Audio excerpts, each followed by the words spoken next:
Hey everybody, it's Doom here from Dungeons and Doom Biscuit, and I guess this would be part 3 of trying to make modular rivers. This could have been part 4, but I decided not to upload the 30 seconds of part 3 before I had to go upstairs and fist fight my dogs and children for a little bit of peace. Now I'm back, covered in fresh bruises, because when you try to fight the dogs and children in this house, you get rear naked choked. Alright. Get a dollar store makeup brush, a medium brown, and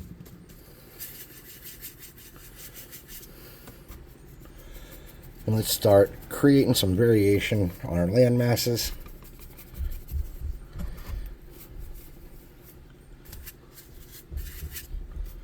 And try to decorate this up a little bit and make it look nice. Now, if you break any dirt loose or anything, and you're not seeing the game board underneath, don't worry about it, man. Let it go.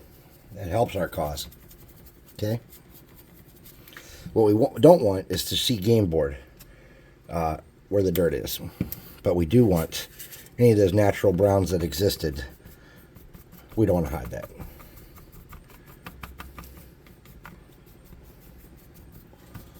Okay.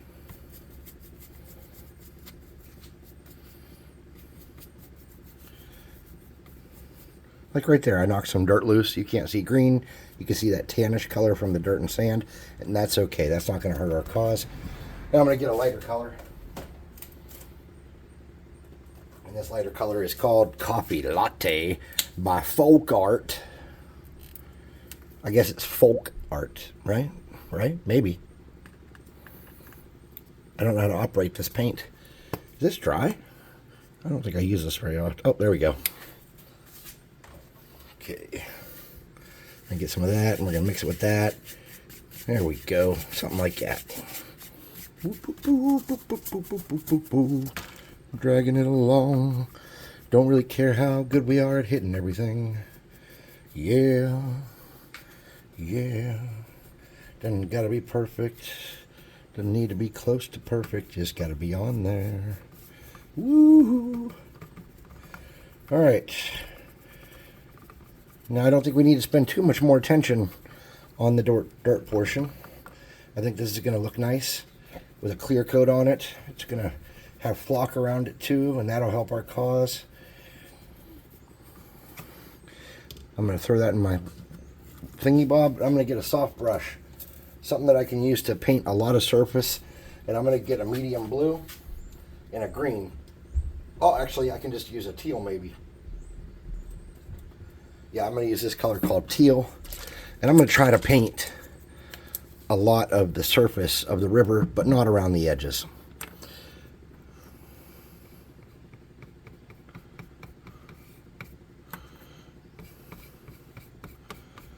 I'm going to get an old paint cup here that I've used for paint before to make my life a little easier. You don't want to go right up to the shore, but close to it, because you don't want to get it up on your rocks. We're going to use a smaller brush to get it right up on the shore. Okay. And we, I guess, want to paint it in the direction the water is, in case there's any streaks that dry.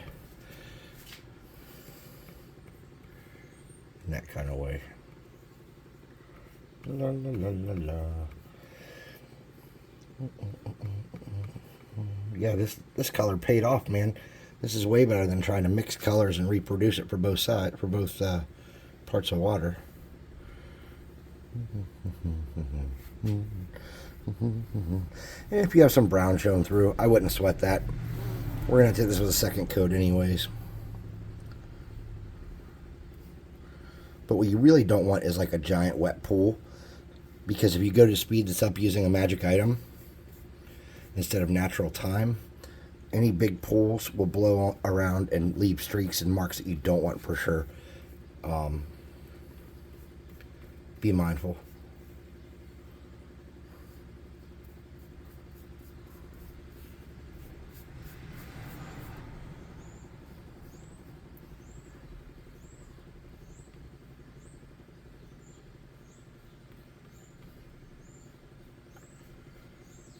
Okay.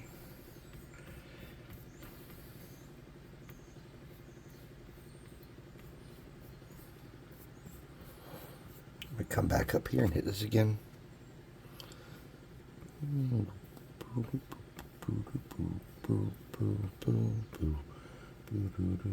Oh, I got some up on my shore, just like I told you not to do. Hypocrite. Worst crafter ever.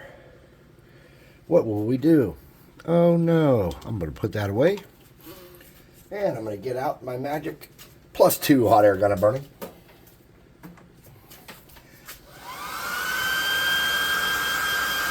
Now, I'm looking through the camera right now, and that looks fairly bright blue. I assure you, this Tuscan teal is not as blue as it looks. It's definitely a blue-green for sure.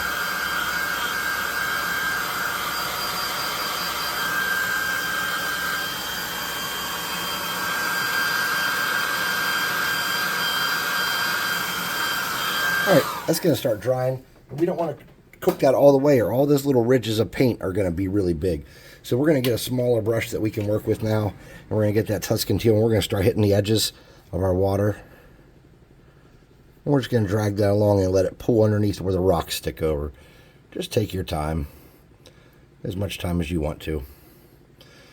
You don't have to make this an all-day thing, but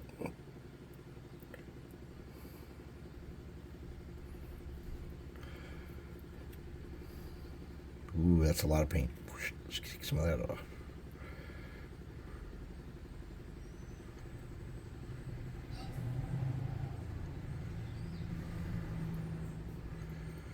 I'm going to knock some of the streaks out a little bit with this too. Alright, now I'm going to do something fancy. I'm going to try to do it right-handed, so I have to turn this around. And I am not right-handed. So, safety first. There we go. Got some up on there. Of course I did, because I'm trying to do it right-handed like a dumbass. Okay. We'll have to come back and clean up some of those rocks around that island part there and on the coast. And that's okay. Perfection is not a prerequisite of a good craft. I've said it before, I'll say it again. Sometimes there's little mistakes and little things that we rush, or we make them, a boo-boo that we don't know if we can fix it. Sometimes those end up being our favorite parts of the craft. It's happened to me numerous times, and I'm sure it'll happen more.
Oh, got some more up on the shore there.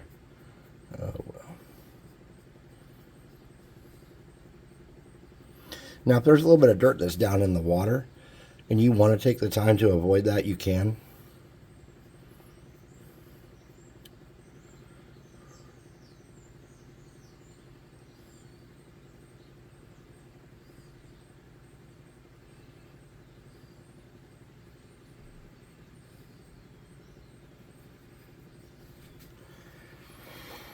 Alright, I'm going to rinse that brush out. I'm going to get the first brush we use and come back and just do another light coat. But first I'd like to hit it with the +2 hot air gun burning.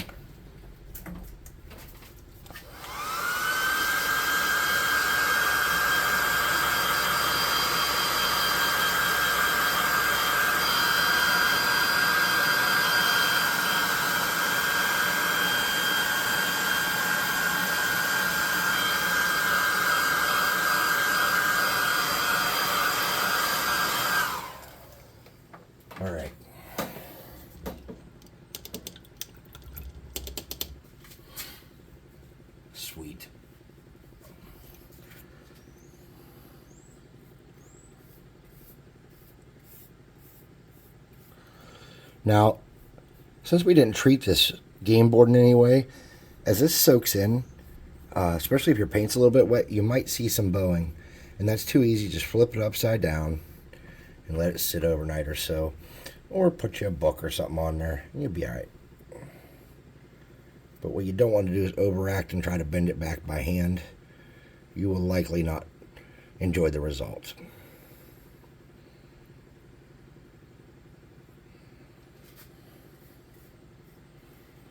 Mine are bowing a little teeny bit. And I'll probably just toss a book on there. Let it sit overnight.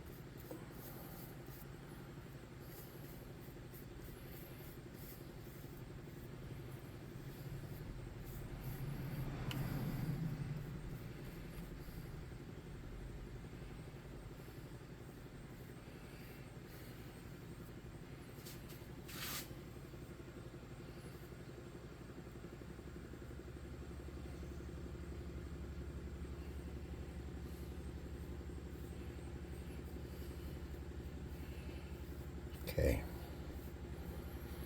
I'm going to get some of the really prominent brush lines moved around a little bit. I'm going to set that brush aside. And I'm going to get a sloppy brush. And with this is all kind of wet still. I'm going to wipe a little bit of that off. I'm going to do some little, like, crazy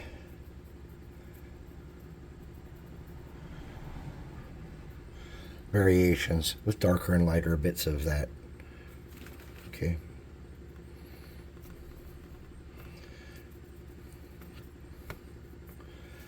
And that's not drastically changing anything, but you'll see as we go what I'm trying to accomplish here, that it'll start paying off at some point.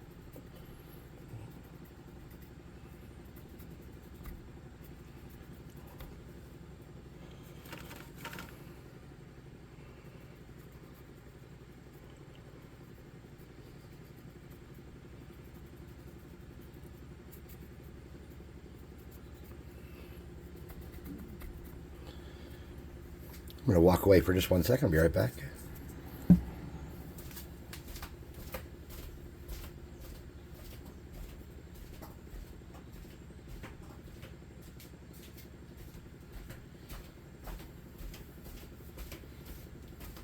Sorry about that. Now I'm getting a medium green color. This is called palm leaf. It's like a light to medium green, I guess. I'm going to do the same thing I just did. I'm going to dip it in there. I'm going to rub it around in that blue I just had. Okay. I'm just going to kind of dibby dab it around. And you can go a little thick with this. We'll come back over it with some blue again and kind of fix the mistakes we made with it.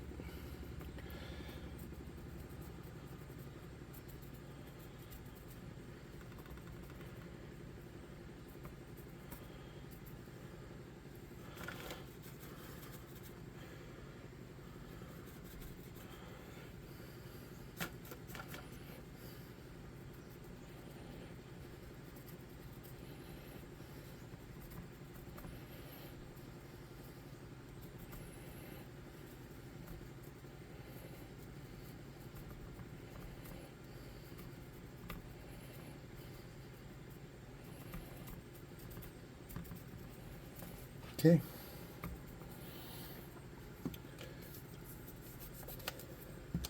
We're going to plus 2 hot air gun it again real quick.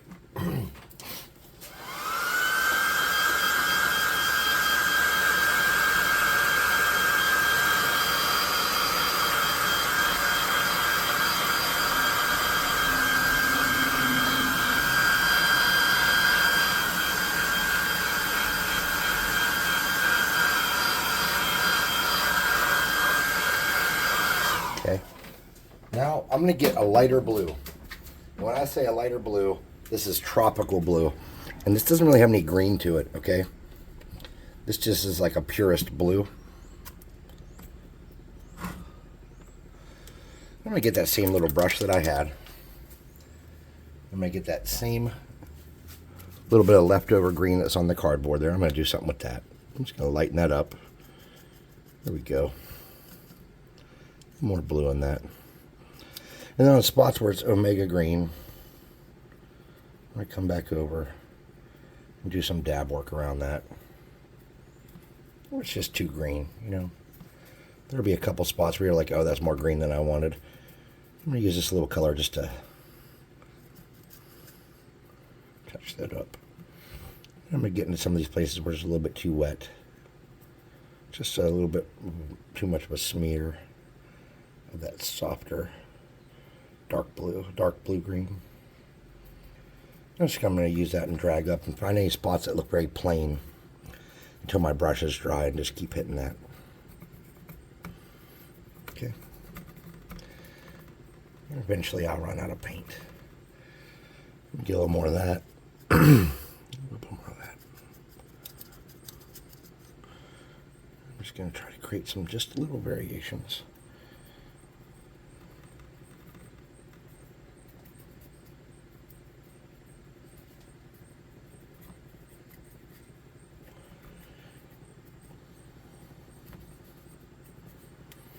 Alright, I don't see any spots that are just blatantly, horribly not covered. Let's get the blue away.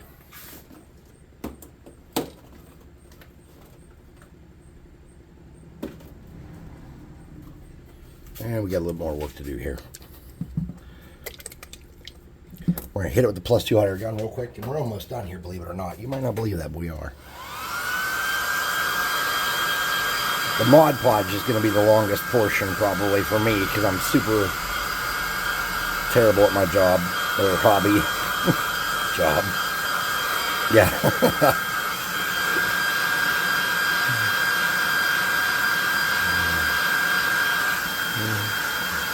So Mrs. Doom and I were talking about the monetization thing and stuff. I had got an email about it, and I wasn't qualified for it at the time, and then I got another one, and I'm pretty close to it, and I have no, you know what I mean? This is not my job. This is a fun thing I do for me. But she's like, oh, what if people wanted to donate money? You could get a Patreon. I'm thinking to myself, who in their right mind wants a dude that makes random garbage, and they're like, dude, this guy takes free stuff and makes it into stuff. I'm going to do that too, and I'm going to pay him to learn how to do it. I mean, yeah, there might be a couple people, but dude, seriously, that's just silly. This is fun. If I had to do this and I was getting paid, I couldn't do it the same way I do it now. I couldn't just like half-ass it and say, well, this is my hobby, you know, like it or don't like it. If people start paying you, you got to do it like, you know, like for real. And I'm not about that. I don't want to feel obligated to provide a quality of product. I already feel that for free, just doing this for fun. That I, you know, sometimes I let everybody down with the stuff that I put out. If I look at it when I'm done and I go, I don't know if somebody would look at this and make this for their table. You know what I mean? I feel bad. And there's been a couple, especially the Monster Manual monsters like that I was like, oh, I don't know, man. If that's good enough. So yeah, I don't want to add another layer of stress to this process by any means. So, you know, again, I'm not qualified for it now, and I don't know how I'm going to feel when the time comes. Maybe, you know, I'll be so poor that I'll have to be like, buy me a coffee, please, I need a coffee. And you know the people I'm talking about. I'm Mervis, the terrain teacher, and my family's starving because I can't get a job because my dreams are more important than the reality that the world sucks. You know, I'm not going to be that guy. And no, my name is not Mervin, the terrain teacher, but that was an example of what it could be if I were one of those people. I could be Mervin, the marine teacher, or terrain teacher. You don't know. I could be whatever. I know I've stopped watching channels because I got tired of hearing that shit. Like, dude, you know, the rest of us just work. And I understand if this is your dream, and I love that. But if your dream can't sustain and you're begging and pleading, like, dude, maybe move to a different country or a different area where the cost of living is different, or I don't know, get a freaking job. I just can't understand, like, people just, like, whining for the rest of us to provide. Now, I'll tell you what, there are some channels that I've donated money to on Patreon and stuff, But it's not because they're begging. It's because they're putting out killer-ass content, and it's worth my time to pay them. It's worth, however time at work I had to spend to send that money, because they're putting out real content that I want to see. And I don't have a Patreon for that stuff, but, it doesn't mean that I'm not opposed to other people getting a couple bucks out of me. So, I'd be a lying piece of hypocritical crap if I didn't tell you that I do that. But I don't have a Patreon, you know what I mean? And I'm not monetized. I guess monetization, if they're just giving me money because people clicked on ads, if that's how it actually works, and you could tell me in the comments if that's how it actually works, but I'm not really sure, and I'm really not that interested at the moment, because I'm not eligible for it. That might not be the worst, but if I have to, step up my game because of it, I'm not into it, man. Free money, yeah, whatever. I can live with that. But if I got to do anything or change anything for it. Plus, I always hear people saying I'm demonetized. There's this, Irish person that does, D&D news stuff where they, kind of talk smack on Wizards, Hasbro, and I laugh at it and enjoy it. Yeah, the joke on that channel is, this video is getting demonetized or whatever. I don't know how that works or why that works, so I don't want to get, too interested in that kind of stuff, Alright, we're about done with this. I'm just going to come back over some of these grays and give them a little bit of love, a little bit of variation on some of the high spots. And they're not all the way dry. So what you might end up seeing is this actually dries a little darker than you think it's going to, looking at it right now. And that's okay.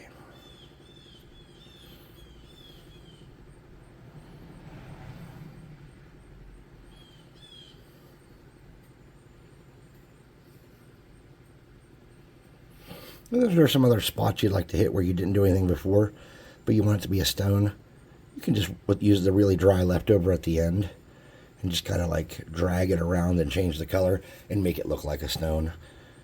And you can really you can mix that in with your blue-green and your gray and stuff and get some different looks if you wanted doing that. You could get pretty fancy. But we're doing this for, just the normal folks at entry level here, not for the ninjas of crafting. So I say I'm pretty happy with mine. I hope you're happy with yours so far. If you're following along, I doubt you've kept up because I am a ninja. But maybe you did. And the last step, after I clean out my brush. Oh, I have two brushes to clean out. Holy crap, man. I almost left my crappy brush in the water so it could be ruined worse. My water's green, green, green. Look at that ugly green color. Green, green. Doesn't show any of that blue at all. So what we want to do is now is you want to get you some gloss or semi-gloss Mod Podge. And you want to get a flat tip brush.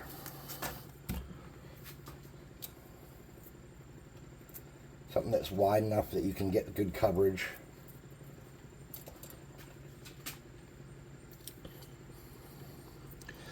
But it's soft, see? Because we got to get down in here and get this painted up. Okay. Now, if you get a little bit of white streaks on here or whatever, it will air dry over time, and those will kind of clear out, and that even might give you some interesting, more rivery texture. But I'm not intentionally going for that. If I do it, it's a result of laziness, not of design. Though sometimes I feel like I calculate my laziness into my design as I'm doing stuff.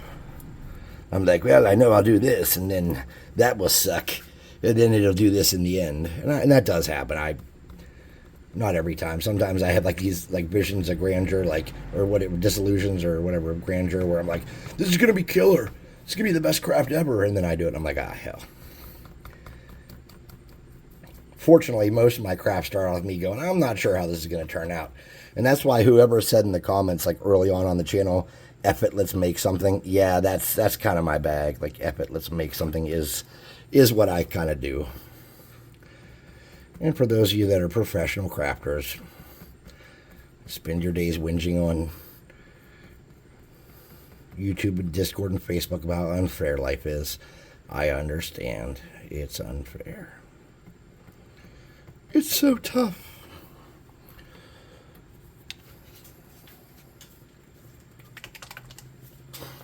Let me tell you something, especially if you're young. This is something you need to know.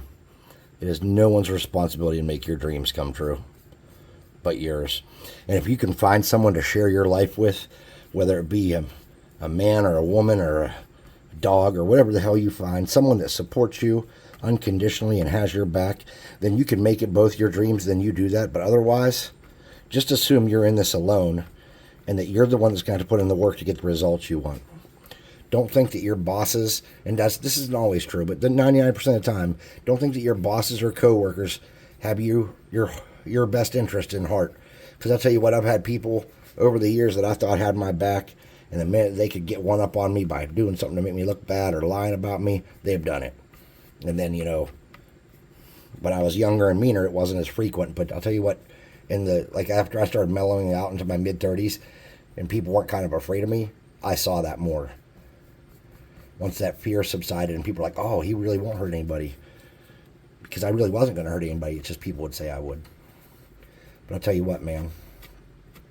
Don't trust people and don't think they care. They're not on your side. You're on your side. Every day, present yourself like you're on your side. Present yourself like you're willing to be part of the team, but you expect to be treated the same way. And the people that are smart enough to be good to you, be good back, but don't think for a second they won't turn on you if they have to for what they think is best. That's the sad truth of it. It happens in relationships and jobs and friendships. If you have a group of friends, this is the kind of stuff you got to always be ready for someone to come back and not be kind. Because kindness has started to leave society, and if we don't make an effort to be kind and show it as an example, if we're not willing to be forgiving, or if we're not willing to make sacrifices for others, we're not willing to teach everyone around us the standard. And the best way to teach is how? Well, one, by doing, learning by doing, or one, watching someone else set that example. So you do that. Take the time to be kind and polite, but assume no one else is doing that back for you. All right, I'm just going to do a couple little touch-ups with brown where I'm not real pleased with how it looks. And I'm just going to do this with a tiny brush. And I'm just going to hit some spots I'm not pleased with. This is a size 3 little brush. And I'm just hitting some spots that I didn't like. I miss Mrs. Doom. I wish she was home today. I'm going to tell her about all the D&D-ing we did. My little boys, who are 6 and 8, had some friends spend the night last night and this morning. They were taking turns DMing, and they adventured and fought monsters and did crazy stuff all morning, and it was just phenomenal. I had the most fun watching. Part of me wanted to say, hey, can I play? But I think it's good for them to do this on their own. I've DM'd for them for a period of time, and it's good for them to get the experience in. And even if they don't know all the rules and they have to make rules up on the fly and they don't know all the stats are or how to find them quickly, it's good to watch them develop and become their own little DMs and stuff and develop their own little systems and styles. And you know what? Maybe one day the silly systems that they were playing today will become something we all play at the tabletop. Because it all starts somewhere.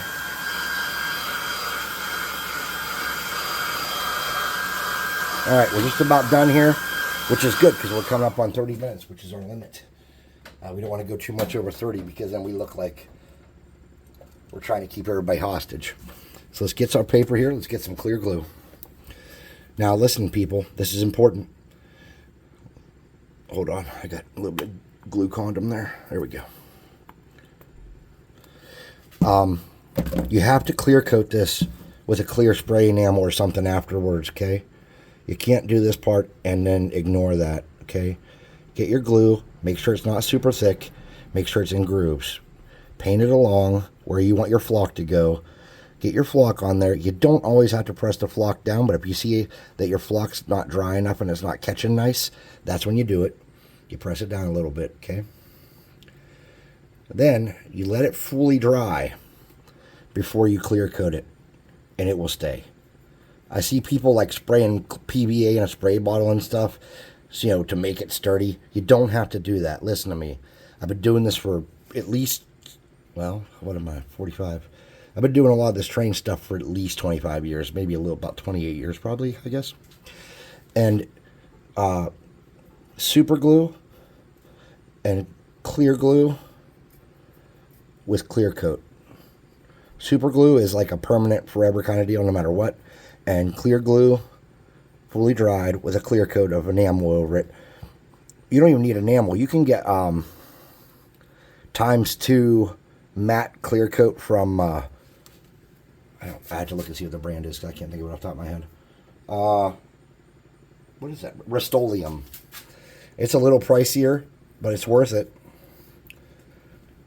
I have miniatures that are 15 years old that have that Rust-Oleum 2 times on them, and no flock has ever fallen off those. They've been handled. They've been thrown in boxes. They've sat on shelves in the sun. They've been touched by an angel.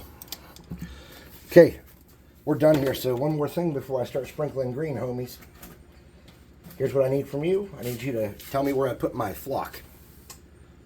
I lost my damn flock. Aha! All right, do me a favor. Seriously. Like, subscribe, hit the notification bell icon. That's important. So that lets you know when, like, the new videos drop.